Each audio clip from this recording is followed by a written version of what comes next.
My name's Ken Olinger. I'm one of the campus chefs here at the University of Utah. I have been here since the beginning of April of 2022. I usually get up about between 5:30 and 6, kind of check the emails, check this, check that, what got shorted from a vendor, what's not coming from the vendor, what's things I need to order, kind of looking at that. Once I kind of get in here, it's just one of those deals of you check around with everybody, see where they stand, what's going on. The menu wise is kind of already put out for the day. We all know what we're kind of working on. And then from there, it's just, affirming with different stations what's going on here, see who needs help, who doesn't need help. There's call outs, those kind of deals. And then from there, I kind of help check on other spots on campus too. What's going on at the Heritage Center, what's going on down at Union. And we just start kind of feeding people, In the afternoons, I kind of do my orders, kind of see what we have to do from there. My day usually wraps up about 6 o'clock or so here. I'll usually spend about an hour, maybe 2, just kind of catching up on some stuff at home every day. If there's something I have to do or timelines and stuff like that, because above and beyond cooking and ordering and those kind of things, there's a whole bunch of admin stuff I still have to, do and those kind of deals, work on projects. So a lot of the things that I do is, yes, I have one hand in what's going on the day-to-day processes, but then also I have to look daily, weekly, monthly, 3 months down the road, those kind of things. So it's a lot, it's a big deal, but I've got a good core team that's here right now that kind of helps do a lot of that day-to-day stuff. Right now we have about 20 to 25 associates. That will build up to about 50 to 60, once we're kind of in the swing of the school year and things like that. The associates on campus total, we go from having about 100 to about 250 associates, but then also it's looking at the support of like Charles and Chuck and Dallas and some of those other folks who've been here for a while. They kind of help and guide me. The university as a whole is a city upon a city.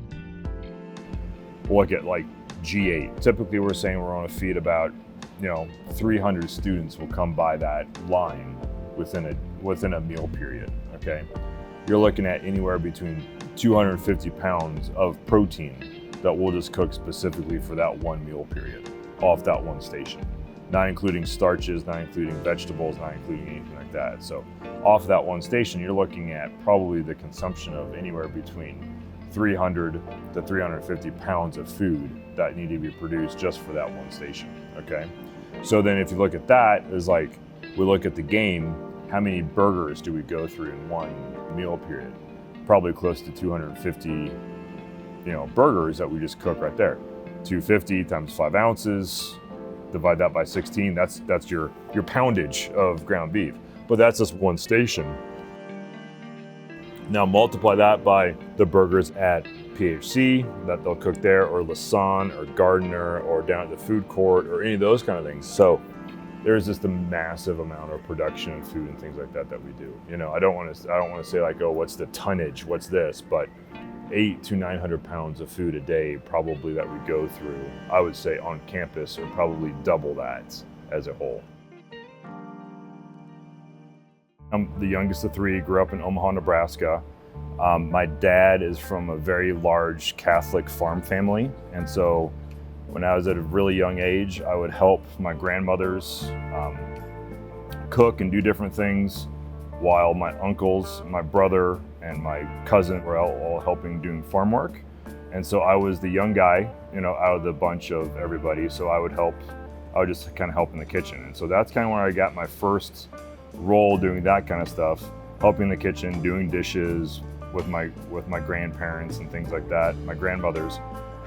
When I was at around 12, we moved to South Carolina. My dad got transferred within Procter & Gamble and grew up in the South. And then at the ripe old age of 15, I wanted to buy a car, and my dad's like, well, you got to go get a job. So my first job was in a local Italian mom and pop restaurant called Provino's, and I was the dishwasher there, and worked there with, it was a great thing to do in high school in the early 90s. And then from there, just really learned how to do a lot of from scratch cooking. It was all from scratch. The only thing that they bought was their pastas, but everything else was they made they made in-house. That was really my first entity of really kind of cooking from scratch, those kind of things. And so I worked there for a long time, for all through high school, got some other kitchen jobs, went to college for a year and a half, and it just wasn't my gig.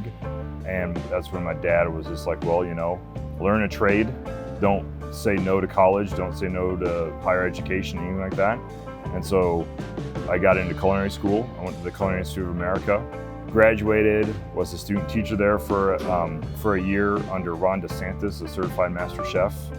And he really kind of taught me the ins and outs of kind of the basis of running a kitchen and things like that. So as a student teacher, working with Ron, I got the opportunity to go to Europe, and that's how I got my foot in the door, first of all, at Michelin star restaurants and things like that. In '97, I decided to pretty much, you know, fly out of Atlanta and fly into Munich with a suitcase and my knife bag and go knock on the door at Heinz Winkler's. I had a friend who was working there, knocked on his door, said, hey, I'm here, can I get a job? And boom, I stayed there for 2 years.